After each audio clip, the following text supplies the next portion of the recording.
Hello दोस्तों, welcome back to my channel SK vlog. So दोस्तों, आज हम बात करने वाले हैं मध्य प्रदेश का लखनऊ सिवनी ज़िले की और उसके ऐसे 10 पॉपुलर प्लेसेस के बारे में बात करने वाले हैं जहां पर आपको ज़रूर विज़िट करना चाहिए। तो चलिए शुरू करते हैं। तो सबसे पहले हम बात करते हैं महाकालेश्वर मंदिर की। महाकालेश्वर एक प्रसिद्ध मंदिर है जो दिघोरी गांव में स्थित है। यह छोटा सा गांव सिवनी से 20 किलोमीटर की दूरी पर स्थित है। यह मंदिर बहुत प्राचीन है और कहा जाता है कि इसे 8वीं सदी में भारत के महान दार्शनिक शंकराचार्य ने बनवाया था। यहाँ पर आप किसी भी सार्वजनिक परिवहन के माध्यम से आसानी से पहुँच सकते हैं। दूसरे नंबर पर आता है भीमगढ़ संजय सरोवर बांध। यहाँ बांध सिवनी जिले से लगभग 43 किलोमीटर की दूरी पर स्थित है। यह प्रसिद्ध बांध छप्पारा में वेनगंगा नदी पर स्थित है। यह बांध एशिया के सबसे बड़े मिट्टी के बांधों में से एक है। पर्यटक यहाँ का नौका विहार का आनंद उठाकर कुछ यादगार पल अपने साथ लेकर जाते हैं। यहाँ विद्युत उत्पादन भी किया जाता है जिससे आसपास के गांव में विद्युत आपूर्ति की जाती है। तीसरे नंबर पर आता है अमोदगढ़। अमोदगढ़ एक बहुत ही खूबसूरत स्थान है जो कि सिवनी आने वाले पर्यटकों को सुंदर जगह की पेशकश प्रदान करता है और अपनी ओर आकर्षित करता है।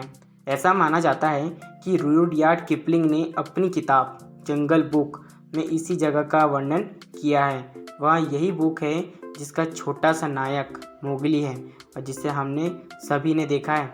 यहाँ खूबसूरत जगह सिवनी मंडला राज्य मार्ग पर स्थित है। इसके बाद चौथे नंबर पर आता है शिव मंदिर। शिव मंदिर सिवनी का प्रसिद्ध शिव मंदिर एक प्रसिद्ध गांव काटल बोडी में स्थित है जो सिवनी जिले से 17 किलोमीटर की दूरी पर स्थित है। इस प्रसिद्ध मंदिर को 2003 में बनाया गया था जो कि महान दार्शनिक आदि शंकराचार्य को समर्पित किया जाता है। यहाँ के सुंदर क्षेत्र में मंदिर का दृश्य देखने लायक है और मनोरम भी है। भक्तों को इस मंदिर में अपार आस्था और श्रद्धा है और कहा जाता है कि आप अगर कोई भी चीज़ अगर यहाँ पे सच्चे दिल से मांगते हो तो आपकी मनोकामना पूर्ण भी हो जाती है। शिव मंदिर यहाँ के स्थानीय लोगों के बीच ही नहीं बल्कि पर्यटकों के बीच भी खासा है। इसके बाद हम 5वें नंबर पर बात करते हैं भारत के टाइगर रिजर्व राष्ट्रीय उद्यान के बारे में, जिसे पेंच राष्ट्रीय उद्यान भी कहते हैं। यह मध्य प्रदेश के सिवनी और छिंदवाड़ा जिले में स्थित है और इसे मोगली लैंड भी कहा जाता है। रुडयार्ड किपलिंग द्वारा लिखी गई बुक द जंगल बुक का इसी क्षेत्र से संबंध है। इसका नाम इन्हें 2 भागों में बांटने वाली पेंच नदी के नाम पर मिला है। यहाँ देश में सर्वश्रेष्ठ टाइगर रिजर्व होने से 1993 में इसे टाइगर रिजर्व घोषित कर दिया गया था। यहाँ पर आप बड़े बड़े रिसोर्ट में 2 से 3 दिन रुककर उद्यान का अच्छा आनंद उठा सकते हैं और यहाँ पर आप हवाई जहाज, बस, रेल किसी भी साधन से आसानी से आ सकते हैं और इसका आनंद उठा सकते हैं। मोगली का नाम तो आपको याद ही होगा, है ना। कहा जाता है कि मोगली यहीं पर था। 6वें नंबर पर आता है गुरु रत्नेश्वर धाम। श्री गुरु रत्नेश्वर धाम दिघोरी में विश्व का अनूठा स्फटिक का शिवलिंग है। इनकी स्थापना सिवनी निवासी और द्विपीठाधारी शंकराचार्य जी श्री स्वरूपाचंद जी महाराज द्वारा की गई है। ग्राम दिघोरी सिवनी जिला में शंकराचार्य स्वरूपाचंद जी महाराज का जन्म जिस स्थान में हुआ था वहीं पर स्फटिक के मणि शिवलिंग का वैदिक मंत्रोच्चार के बाद चारों पीठों और अन्य धर्माचार्य की उपस्थिति स्थापित किया गया है। यहाँ पर स्वयं के वाहनों से भी आप पहुँच सकते हो। 7वें नंबर पर है वेनगंगा नदी पॉइंट। यहाँ सिवनी से लगभग 10 किलोमीटर दूर स्थित गोपालगंज ग्राम से लगभग 6 किलोमीटर पूर्वी दिशा में ग्राम मुंडारा के क्षेत्र में से निकली है। यह नदी रजोला ताल नाम के कुंड से निकलती है और आगे वर्धा नदी के साथ मिलकर इसका नाम प्राणहिता हो जाता है और आखिर में यह नदी गोदावरी नदी में जाकर मिल जाती है। वेनगंगा नदी का उपयोग रुडयार्ड किपलिंग के द्वारा लिखी गई द जंगल बुक और द सेकंड जंगल बुक में किया गया था, जिसमें मोगली कहानियों की विशेषता है। 8वें नंबर पर हम बात करते हैं पायली रेस्ट हाउस की। पायली रेस्ट हाउस तहसील के घनसोर के शिकारा वन परिक्षेत्र के अंतर्गत चेतना पर्यावरण के रूप में स्थित है।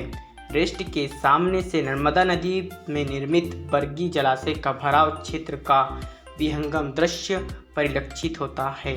इसी भराव क्षेत्र में अंग्रेज शासन काल से निर्मित रेस्ट हाउस है, जिसमें चारों ओर जलाशय का भराव 12 माह रहता है। मकर संक्रांति पर्व पर आसपास की झीलों के लोग एवं देश विदेश के लोग पिकनिक मनाने के उद्देश्य से यहाँ पर आते हैं। 90 नंबर पर आता है आदिगांव किला और प्रसिद्ध काल भैरव मंदिर। यहाँ एक खूबसूरत पर्यटक स्थल है। आदिगांव का किला 18वीं शताब्दी में बनाया गया था। इस मंदिर में काल भैरव, बटुक भैरव और नाग भैरव की सुंदर प्रतिमाएं स्थित हैं। यहाँ पर श्यामलता का वृक्ष है जो विश्व में सिर्फ 2 जगहों पर है। इस दुर्लभ वृक्ष की विशेषता यह है कि इसकी पत्तियों पर श्री राधा कृष्ण का नाम लिखा दिखाई देता है। यह किला सिवनी जिले के लखानदोन तहसील से लगभग 18 किलोमीटर की दूरी पर स्थित है। इस किले को काल भैरव की गढ़ी के नाम से भी जाना जाता है और इसे लोग काशी के नाम से भी जानते हैं। इसके बाद 10वें नंबर पर हम बात करते हैं मठ घोघरा का शिवधाम और झरना। मठ घोघरा सिवनी जिले की तहसील लखनादौन से लगभग 10 किलोमीटर की दूरी पर स्थित है। यहाँ खूबसूरत जगह ऐतिहासिक और प्राकृतिक रूप से बहुत ही रोमांचकारी है। यहाँ पर आपको बहुत ही खूबसूरत पुराना शिव गुफा मंदिर और झरना देखने को मिलेगा। यहाँ चट्टानों को तराशकर गुफा बनाई गई है।